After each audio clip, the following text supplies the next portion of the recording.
Hey guys, MCU Collector here with another figure review. Next up is the Hasbro Marvel Legends series, the Retro Spider-Man.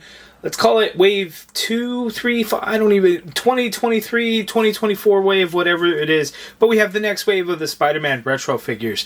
Before anybody asks, I said this in the previous video, the Scarlet Spider video. Hopefully you watched that. But I got my set from Figure Grail. USA. They got it from Hong Kong. It is not in the US. It's not from any kind of retail site or anything like that. Figure Grail gets import figures and sometimes, not all the time, gets Hasbro stock. As he is able to get Hasbro stuff, like whether it's Legends or G.I. Joe Classified Series, that kind of thing, he does sell them from time to time through his Instagram. So make sure you follow him on Instagram, look at his Instagram story, look out for all those sales posts. So I know people are saying, oh, I'm not finding it on his website, I'm not finding it on his website. On his website, you'll find a lot of import figures, you know, Mayfex, SH Figure Arts, that kind of thing. But when it comes to like the domestic stuff, the Hasbro stuff, again, when he has them, as they become available, he will sell them through his Instagram. So make sure you are following FigureGrail_USA on Instagram. Link in the video description below. So appreciate him for having this available for me. I bought it and he shipped it out very quickly. So thank you so much. But here we have the second video that I'm very excited about. This is like the sleeper hit. Like, Tombstone, cool. We got a Tombstone figure before. Where did I put it? I put it somewhere. I will do a comparison with it. It wasn't great. It wasn't absolutely terrible. Well, it kind of was. It was Hyperion base. But this one, you know, we've seen it. It's like, oh, cool, a Tombstone. But having it in hand, holy smokes, is it awesome. Those two head sculpts are really nice. The suited body is new, and it's really good. The size of it, we'll see how it moves around. I don't know yet, but it's looking pretty awesome. I love the throwback to the Spider-Man animated series here. It's really cool. We get the artwork of Tombstone there. The call out says hardened criminal. Get it? Because his skin hardened. But really cool. So extra hands, extra head.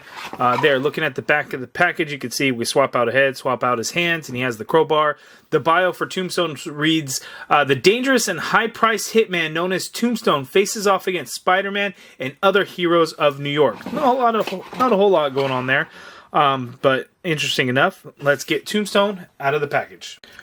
All right, let's just jump right into it. Here's a closer look at the Tombstone figure. As you can see, the head sculpt is looking fantastic. He's got his signature red eyes. They're not as noticeable as like the previous one. The previous one, I think, was, you know, definitely a little bit more noticeable. Oh, I guess just kind of depends. But yeah, this one just looks so much better. He's got the white skin. His hair is like a gray color. Just looks really good. His hands, though, he comes with a pair of fists. Those are the extra hands. Out of the package, he has a trigger finger hand with the vertical hinge, which is awesome. But he doesn't come with the gun, right? He just comes with the crowbar, which I forgot to take the crowbar out of the package. I'm going to have to get that here pretty soon. But he doesn't have a gun. The gun would have been nice since he has a hand to hold the gun.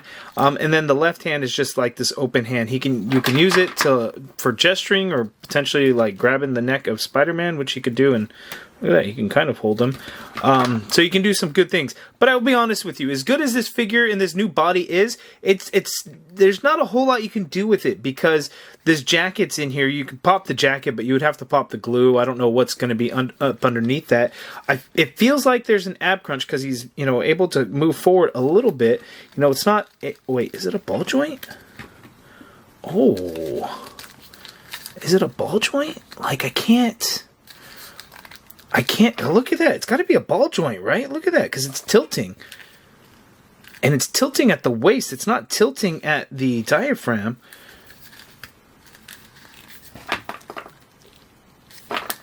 Okay, yeah. So, it allows for some movement, but the jacket's going to be very restricting. So he can come forward very, very, very little. I'm getting ahead, you know, in the articulation. He can lean back very little, but I just want to focus on how good the figure itself looks. We got the pinstripe in the blue and with the sleeve there.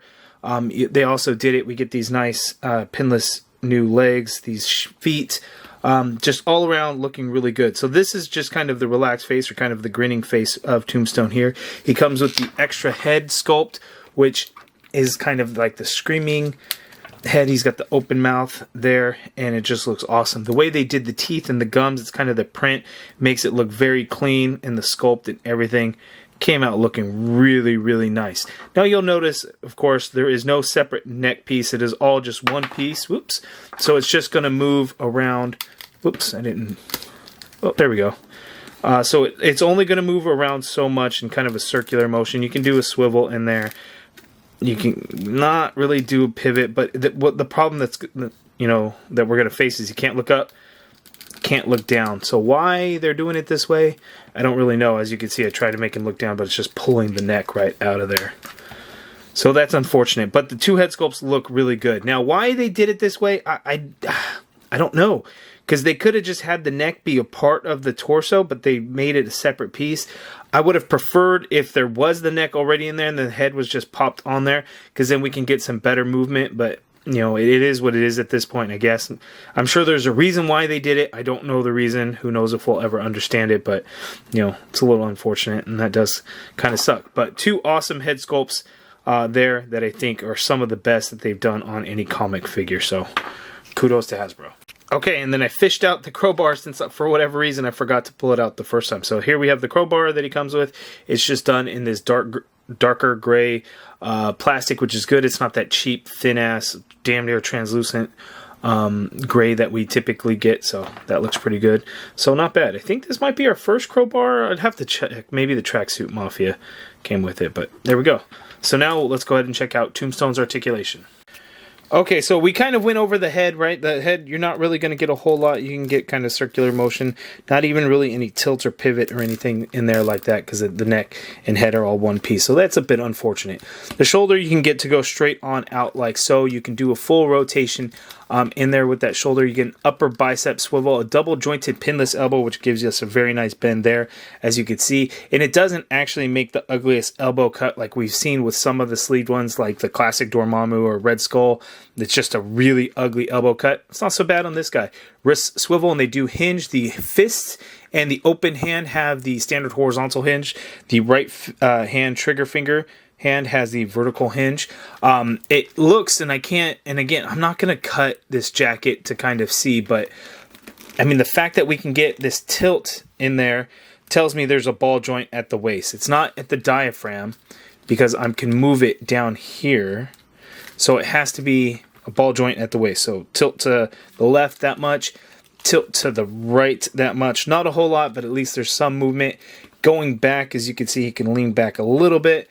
Coming forward without moving the hips is only that much, because again, the coat is really going to hinder that quite a bit. And then we still get a swivel in there. As you can see, legs go out that far apart. He can kick forward that high. Can I see in there a little bit like what we got going on? Can't really see. So he can kick forward that much. The leg goes back ever so slightly. You got upper thigh cut in there. It's a little stiff on that upper thigh. Pinless double jointed knee works out really well, as you can see there.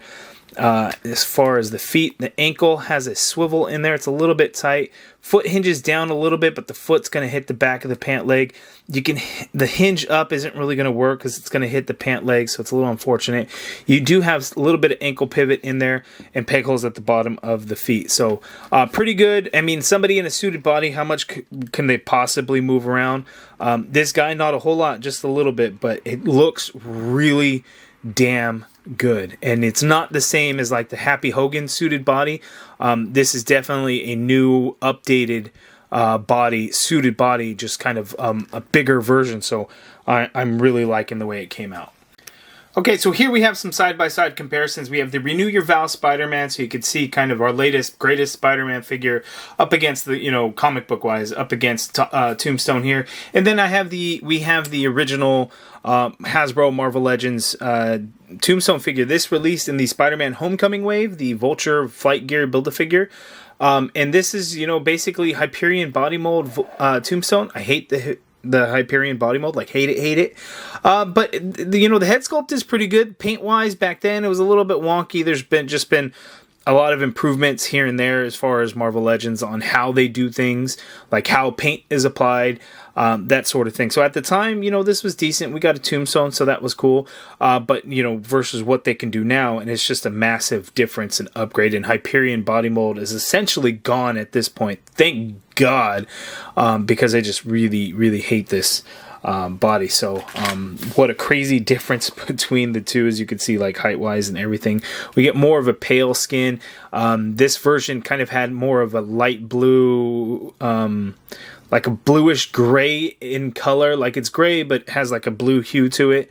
And you know, it was okay. He's got the flat nose and the pale skin. He's got the red eyes, but yeah, man, the what they're doing now with Hasbro just so much better. And it gives us, you know, more of a mobster look for Tombstone. So I'm really happy with the way it came out. Huge improvement over the previous one. Yeah, no good at all. Okay, and the other figure from the wave, we have the Scarlet Spider figure, Ben Reilly, here up against Tombstone. Two awesome figures. I think they're going to be two of the best figures in the wave. The Spider Shot figure, I think, is going to be really nice. Also, the Last Stand Spider-Man will just be okay. Hollow's Eve is kind of a nice touch. Jack-o'-lantern I think is going to be really cool, but I think this Tombstone one is definitely going to be kind of the sleeper hit of the wave, just because the head sculpts are so nice. In this suited body, while it's still very restrictive on how much it can move around, it just looks really damn nice. Like, it feels good. The proportions are really nice. It's got some movement to it. It's not, I don't worry about it falling over or not being able to stand in any way. It's sturdy. So for that, it just, yes, really good. Nice upgrades from any of the suited bodies that we've gotten so far. Okay, so that is the review of the Tombstone figure. Big upgrade from the previous release. An awesome addition to the Marvel Legends line with this new body. The head sculpts are some of the best comic head sculpts I've seen Hasbro do. But that's my opinion. You guys let me know down in the comments below. What do you think of this Tombstone figure? Is it definitely a hit, one that you're looking forward to? I've seen it here and there, like, oh, that looks really good. I think people are surprised at how good this really looks. Now seeing like more close-up images or even being able to see the video of it, I think people are going to be impressed. Hopefully you guys are. Let me know down in the comments below what you guys think. If you guys like this video, please do me a favor and hit that thumbs up button. Subscribe if you haven't already done so. Hit that join button to become a channel member and be a part of the MCU Collective. And as always, thank you for watching.